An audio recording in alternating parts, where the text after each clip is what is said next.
Hey guys, welcome back to more Dark Souls 2 with me, Oni Black Mage. Now, we are still here in the Lost Bastille, and I am still exploring, trying to find my way either to more treasure, and trying to avoid as many ways to get to the boss as possible. So, we're just going to keep continuing exploring. I know where the boss is, but I just want to keep traveling upwards and onwards and inwards, just to see where I can keep going. Oh, I haven't seen that message here before. Try pyromancy. I don't have any pyromancy, I believe. That is equipped. But I do have fire bombs. Let me see if I can find it though. Where is it? Oh, that's what the alluring skull does. Interesting. There we go. 1. Alright, better make it count.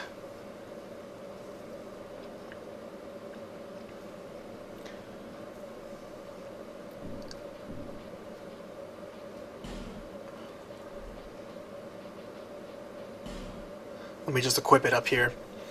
I'm pretty sure that was a crack in the wall, and then there's gunpowder next to it, so I'm pretty sure I have to blow that up. So let's go ahead and toss it there.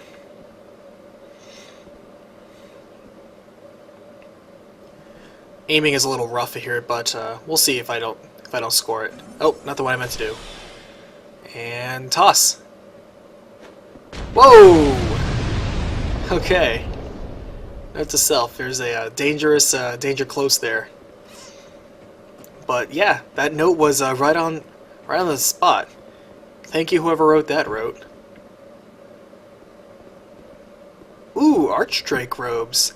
Now that sounds like something a sorcerer like me can wear, without it being too heavy or being too. Okay, well I can't use that shield. That sucks. But I should be able to wear the robes. Robes should be something that should be an upgrade to what I'm wearing. Yes, they certainly are. Huh, not bad. Alright, starting to look like a proper sorcerer now. I'm a little burdened though, so hopefully that isn't too much of a concern. I really should be increasing my strength though, I admit. But we'll see if it doesn't become an issue.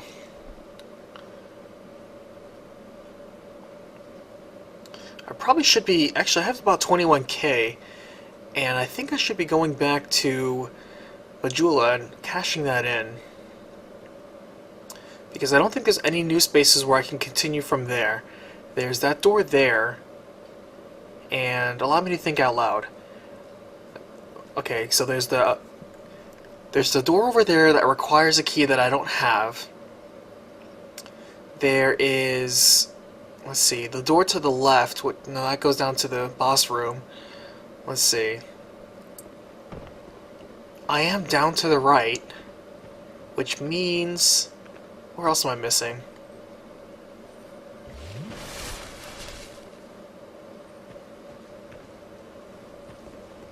There was somewhere else where I could go. Oh, that's right. Further down into this courtyard. I forgot about that. Okay, so let's keep going. Ah, looks like there's a barred gate here. So it's a dead end there too.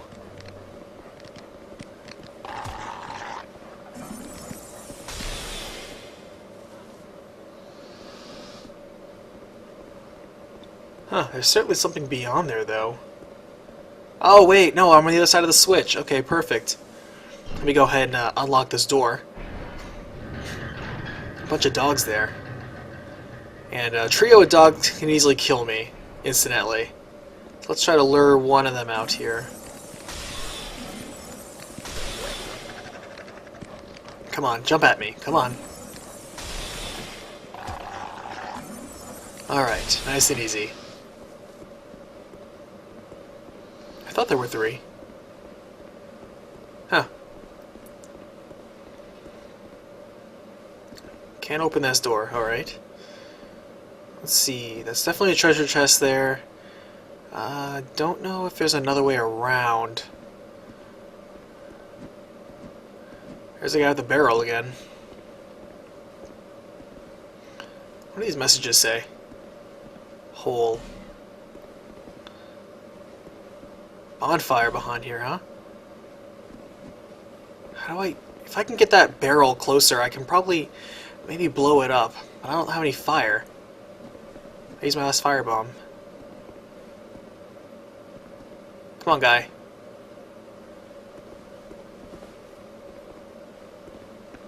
I wonder why he's not attacking. I'm right here, literally. How does he not see me? There we go. Whoa, whoa. Whoa! I heard an explosion behind me.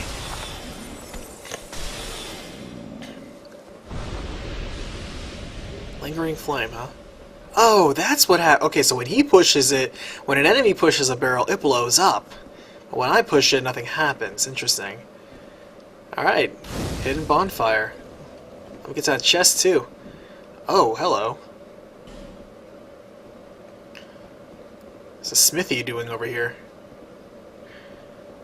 Can't lock it from this side.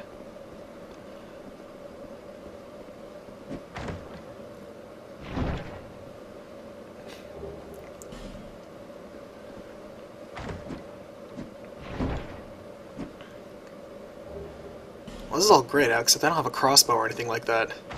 4 chests in this room, though. Oh, nice. 5 Titanite shards.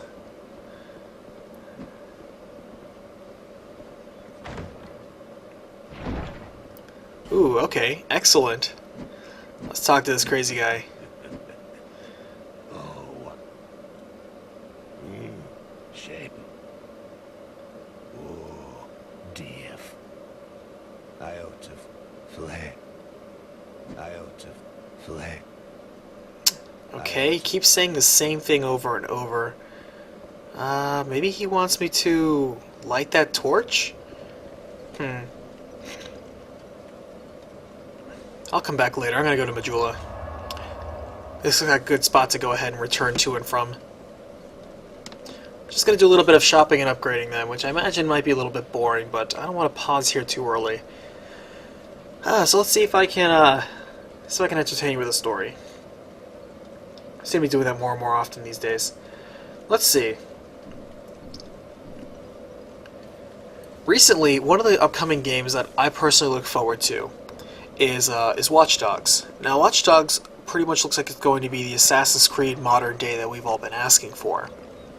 However, what's unusual is the fact that ever since it was first announced, Ubisoft has been showing more and more and more stuff about it. Like more gameplay features, more previews, more trailers, more gameplay footage, things like that. And what somebody noticed a few days ago is that the game itself looks, plays, and it basically looks a lot, visually that is, in terms of quality and stuff like that, a lot different from the previous footage that they showed for like E3, like the gameplay footage. It's almost like it was done for a different engine, or it's like a completely different game, or it's a very doctored up demo. Now, I don't necessarily know what to think about it. I don't think it's necessarily a huge controversy, but I do understand the disappointment that may come from an E3 quote-unquote gameplay demo that obviously is heavily doctored up versus what the gameplay actually is. Because I know there's always fiascos regarding like what was previewed, including gameplay preview, versus what we actually got. And it would be a shame if it'd be a shame if Watch Dogs became very similar to, say, a Aliens Colonial Marines or a BioShock Infinite. And I get the feeling it's going to be more like a BioShock Infinite, because the problem with Aliens Colonial Marines is that it would turn out to be an unplayable broken mess that disappointed fans and non-fans alike. The difference with BioShock Infinite is that it disappointed anybody that was looking forward to the game they showcased in the E3 trailer, which the final product ended up being nothing like. And it's true. Go check out early gameplay footage, previews, and trailers of BioShock Infinite, because that's the game that I wanted to play. The game that we actually got, it was still fun, but it was just a regular hallway shooter, just generic. And the world wasn't very well fleshed out. Nothing like the first game. There was no in-depth exploration. Everything was like it was behind a set of painted glass, such as, look at this amazing set piece. However, you need to stand behind this velvet rope. You cannot interact with it, you cannot develop with it. All the important NPCs always talk to you from behind a painted glass. It wasn't immersive. And that might be a controversial statement for many of you, and I would not be surprised if many of you are upset right now for me saying that. But I'm just going to tell you the truth, and I'm going to tell you why it's true. I'm not just shooting off my mouth here, it's with the reason. The reason why is because the gameplay that they showed E3 a few years ago, I think 2011, that was incredible. Like, Elizabeth, especially her role in the game that came out, BioShock Infinite, versus her role in terms of what she could do from the gameplay footage in the E3 trailer is nothing alike. She is a significantly more important, well-developed character in the E3 version than she was in the game. In the game, one of the things I noticed is that the few times that she has to be talking to you, she immediately throws her face right in your face. So it's like, look at me, I'm emoting. Look at me, I'm emoting. You know? So when people are like, wow, look at all the emotion that's built into this game, it's like they just forced it in your face. I didn't really particularly care for that because it seemed a little too contrived. With her powers, with the plot and story, with the development, with the relationships in the first game, a lot of it was... darn, died. A lot of it in the trailer was very impressive. That was a game that I really, really looked forward to playing. That looked like a true BioShock sequel. Not just a game that is incidentally tied to a few social themes and possibly thematic devices that were used in the first BioShock. Nothing like that. Similarly, if Watch Dogs does end up being the same way, then it will still be a good game. Because a lot of people brushed aside the BioShock Infinite, despite it being a E3 lie. I'll go ahead and say it was a lie at E3. They basically lied to you. What they showcased was not what the final product was. Which, just because the final product is good, doesn't mean it doesn't distinguish or doesn't dismiss the fact that you still lied. That's like if I'm going to... That's like if I order a sandwich from you, and I order one type of sandwich, and I get a different type of sandwich, and the other sandwich is good. It's a good sandwich. It's well made. It tastes delicious. That's fine. However, it isn't the sandwich that I ordered. And that's the problem here. I trusted you with this, and you know, I don't want to say betrayed the trust, but you disappointed. You sorely, and maybe optimistically we could say you were just a little bit over-enthusiastic, and the ambition that you showed in the demo couldn't actually be played out for a full-length project. You know, let's give them the benefit of the doubt. And that's fine, but we would appreciate it if up until the time that you actually released the game, you were a little bit more honest about that. Man, these dogs, I swear. Why am I having such a hard time against these dogs?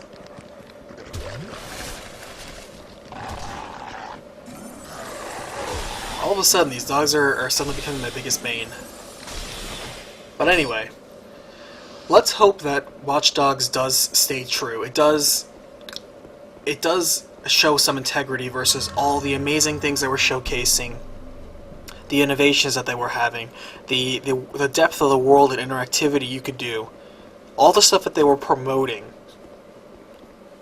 Because let me tell you, Ubisoft has a habit of making incredible trailers, like they did it for Assassin's Creed, incredible trailers, but they were exactly that. They were just trailers. They weren't necessarily gameplay trailers, but when you show gameplay trailers, then there's an expectation that that's the actual game that I will be playing. Not, this was just something meant for demonstration purposes, just to increase hype and excitement, and this isn't actually the thing that you're actually going to get. It reminds me even again of even way further back when the PlayStation 3 was first announced. The tech demo that they had, oh, I just noticed that. Am I overburdening? No wonder I'm failing on my rolling. I'm overburdened. I'm plodding around here. That's terrible. No wonder I'm getting slashed apart here. My agility's shot. Until I lighten my load, I'm going to have to switch back to my merchant gear. Terrible.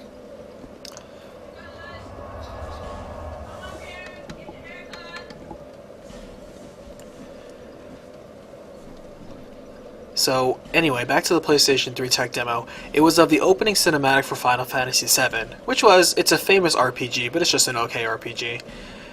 And a lot of people were very excited that this was going to be an HD re-release of Final Fantasy VII.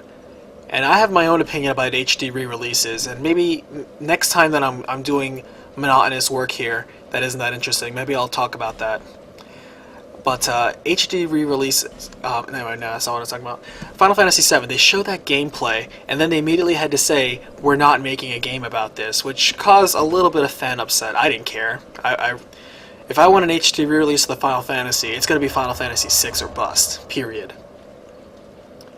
And it reminds me of that. It's like you have a trailer, and if you're going to risk showing a little bit of gameplay, which they didn't necessarily in that trailer, but it could have been, is that you generate so much hype. You feed the hype engine so much that the backlash you get for disappointing the people you hyped up could be deadly, frankly. And I don't want them to run that risk. I really don't. I get the feeling that the game's going to be really good, but it doesn't need to be hyped up and stuff like that. I know, The Last of Us, there was a lot of, like a super hype engine. The promotion and marketing for that game was incredible, frankly.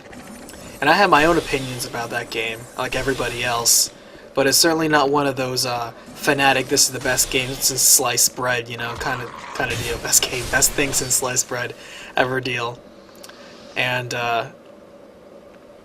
one of the things I want to point out is at least, the hype engine can only go so far, and there's a thing with The Last of Us that a lot of people aren't aware of, which actually detracts and turns people off, that I don't know if they were aware of, but we'll get to that later. That could be a topic for another day. For now, let's keep going.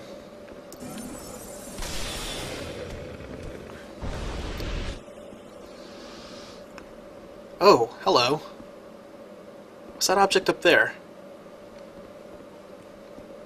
Ah, interesting. Ah, stupid dogs.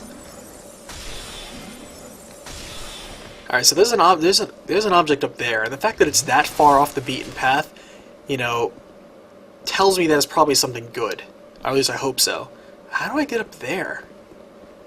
How do I get up there? Huh.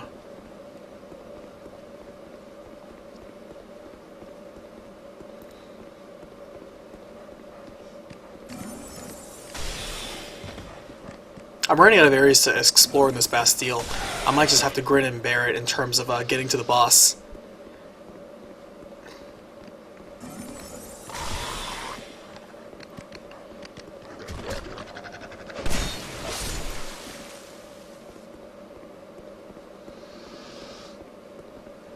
So, you know what? I think that's what I'm going to have to do. I think I'm just going to start making way to the boss now.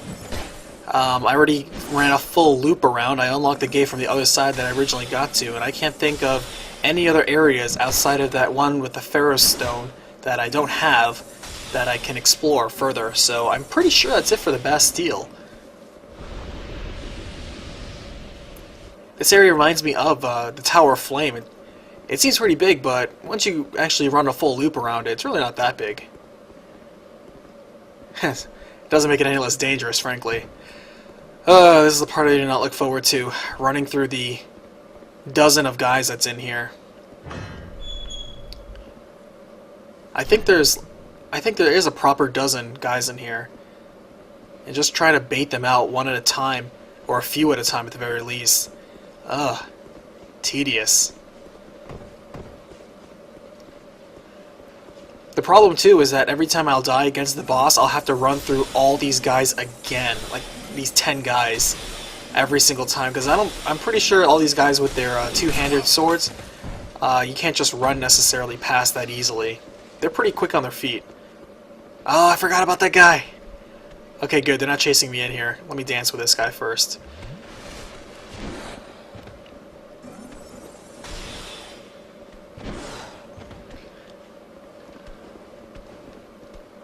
See? Even though I was in the area of his sweep, what you want to do is time your roll to be right there. I need some room to breathe. Although if I do die, I'm just gonna have to teleport to the opposite side. But I at least want to test out the boss. I don't mind dying right now. I'm already pretty hollow, but I just at least want to test it out and see what kind of strategy I can build up. Then activate human and go in with my best effort.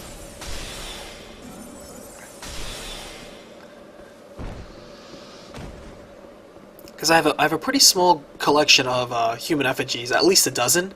Oh, hello, guy. They may notice us there.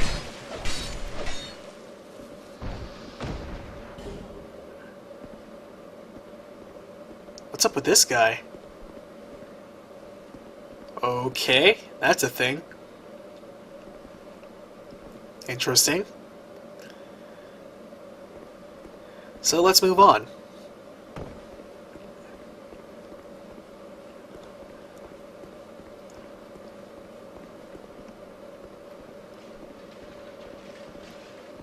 I could keep baiting these guys out.